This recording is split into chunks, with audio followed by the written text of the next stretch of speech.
Hey folks, it's Geomancer Julie. It's episode 258 of Geeking Out, and my voice went really low.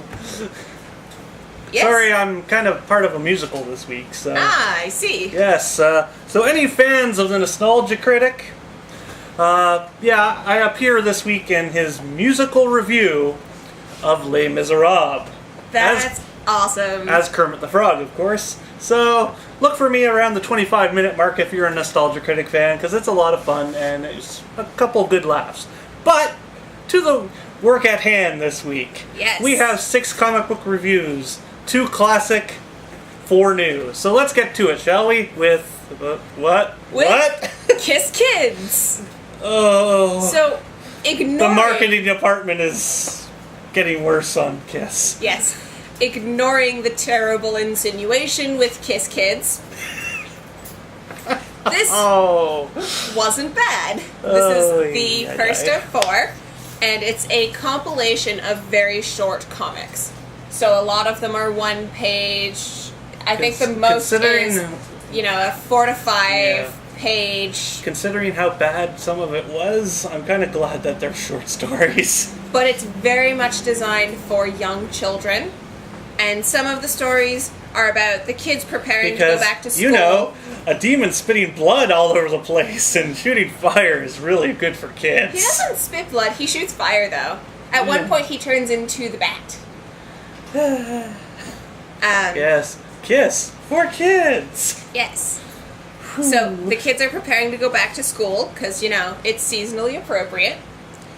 But they need new shoes because Cat Kids' cats appear to be eating them. Or are they? Dun dun dun. And in one of the others, Spacey helps Little Demon with his paper route and finds the fastest way to do the paper route so that they can earn their money for their comics for the clubhouse. In 10-inch heels. Yes. So this was really adorable. It's great for little kids, and that's who it's really, really, really, really pointed or towards. Really hardcore Kiss fans who pretty much want everything. Yes. And we know there are a few that come here. But it's a really great, cute book, good for young children. It's going to get them back into the mindset, getting ready to go back to school. The second issue deals entirely with back to school stuff. So if you're looking for something for your little Kiss kid, pick this one up. Alright, we're back again with more kids comics with My Little Pony Micro-series number 7, which features the cutie mark crusaders. These characters are so much fun. Yes. Alright, and in this one, on a hike through the woods, the crusaders come across a strange creature that can turn it into almost anything. And they see an opportunity to earn their cutie mark badges with this strange new creature. That's awesome! But when they ask too much of the creature, they may lose their new friend forever.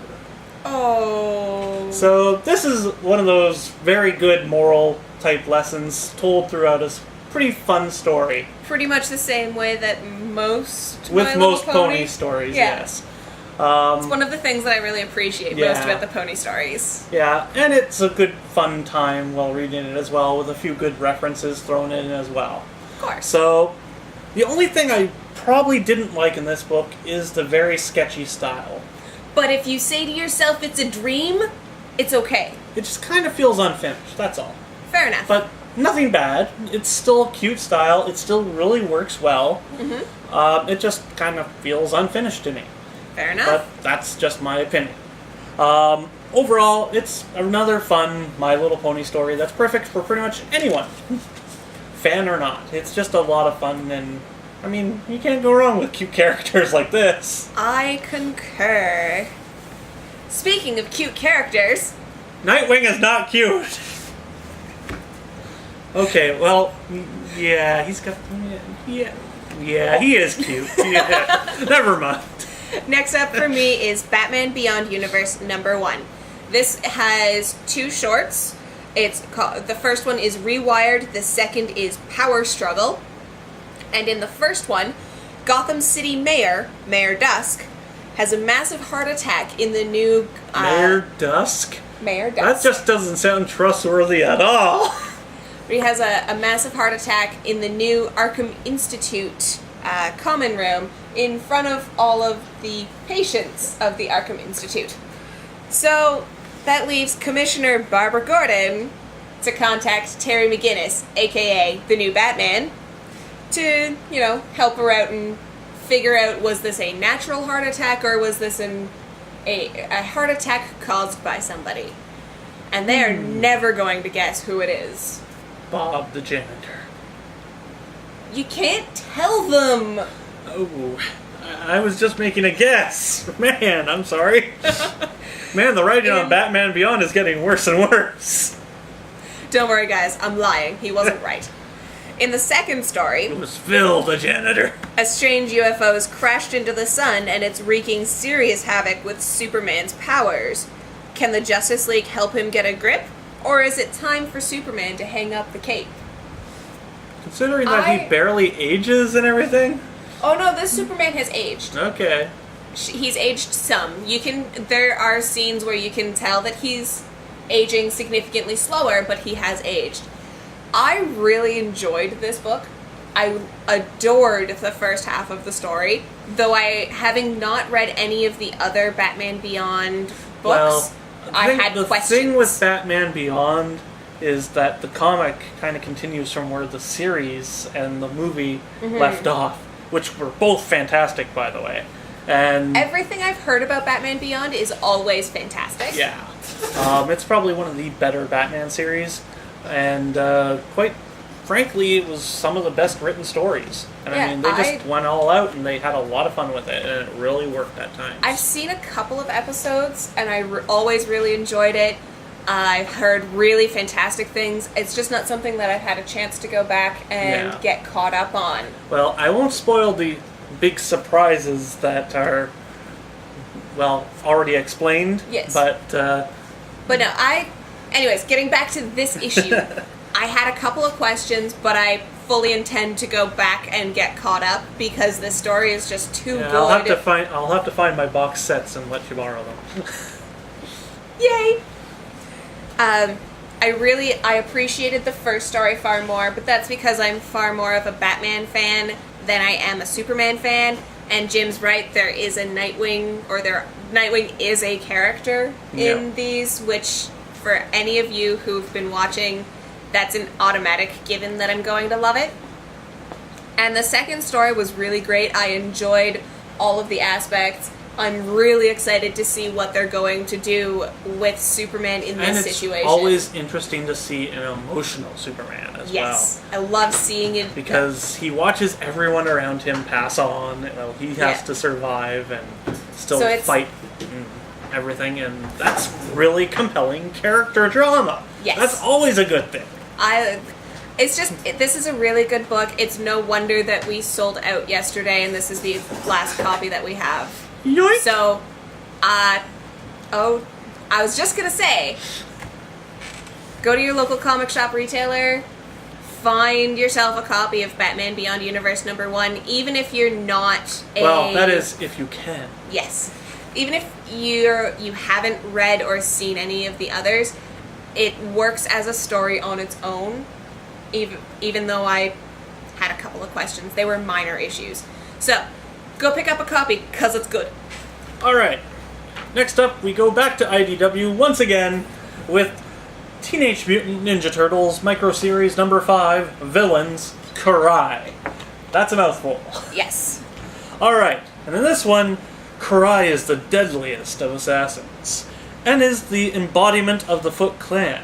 But it wasn't always that way, as she had to take down her own father and resurrect her ancestor, Orokusaki, to reach her goals. Wow. But now there's a certain turtle in the way. Uh-oh. Alright. I'm gonna go fanboy a little here. Just a tad. This book kinda got to me. In a good way? In a bad way. They've taken a character that was really, really compelling in the original Turtles series, and some of the animated adaptations in Karai, and they've completely stripped any of that away from her. And that just ticked me off. Karai, in the original series, was the Right. daughter of Splinter. Okay. Of course, she did not know that. She thought her parents were dead. She was raised by Oroku Saki, who was the Shredder. Then she finds out that Splinter is her father, and becomes conflicted on what she should do. Compelling character drama. Yes. Very good This is- character arc. This is a villain that you can do a lot of things with. Exactly. Can't even say a villain. This is an opponent. Yeah. Because there's so much room for Karai to help the turtles or... Or kill them. Exactly. Like the Catwoman. Pretty much. But they stripped all that away in this new continuity, and it just doesn't work. I still like the character of Karai. She's a very strong female character. Always a good thing. Yes. But when you strip away the mystique of a character, it really does not help to add to that character. Mm-hmm. And this one kind of just fell flat for me in that respect. I mean, the whole Foot Clan is now a big corporation type thing. And it just doesn't make sense to me. Yeah, that doesn't... And I don't like when they just switch everything around. And I mean, sometimes it's good. A lot of times it's a really good idea to try something new. But when you have a character who has been known so long and has such a compelling story as Karai, and you can't figure out a way to use that same story in a similar compelling way, it just kind of falls flat for me, and I can't really get into it. I mean, unless you're a gigantic Turtles fan, I really can't recommend it. The art is nice, I will say that, but overall, I just didn't like it at all, and I really enjoyed Karai as a compelling character in the original series and animated stuff, but she's just not compelling at all. That's very unfortunate. Alright, time to go back to the past with It Came from the Bargain Bin. This is Galacta. A book that Julie did not believe me that existed, so I had to prove her wrong. Fair enough. And this is a story about Galactus' daughter. Written by Adam Warren with art by Hector Sevilla.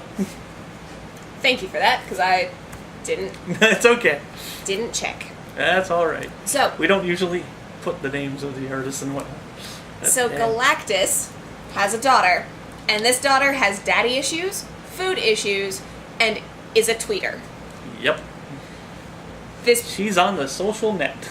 It pretty much sums up this book. Pretty much. I loved the art. It's so colorful and bright, and very feminine in every aspect of the art. And I loved that. I would really highly recommend it for probably 9 and up. For like young girls 9 to 14, 15, you'll get a lot of enjoyment. I personally was a little out of the intended audience and found it a little painful.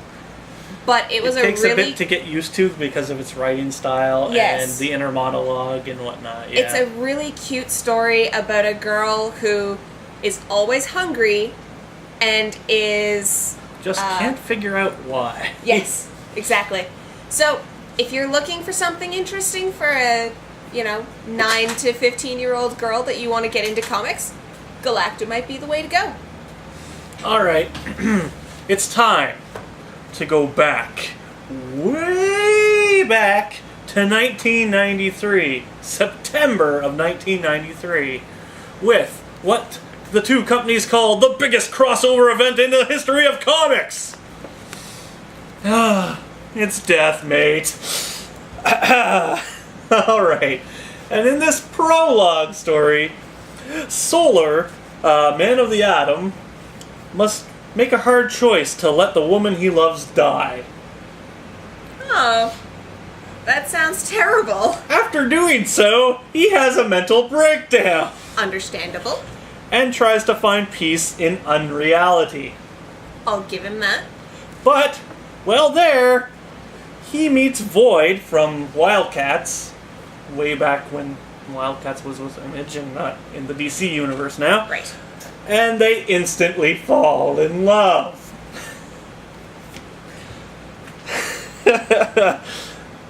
Really?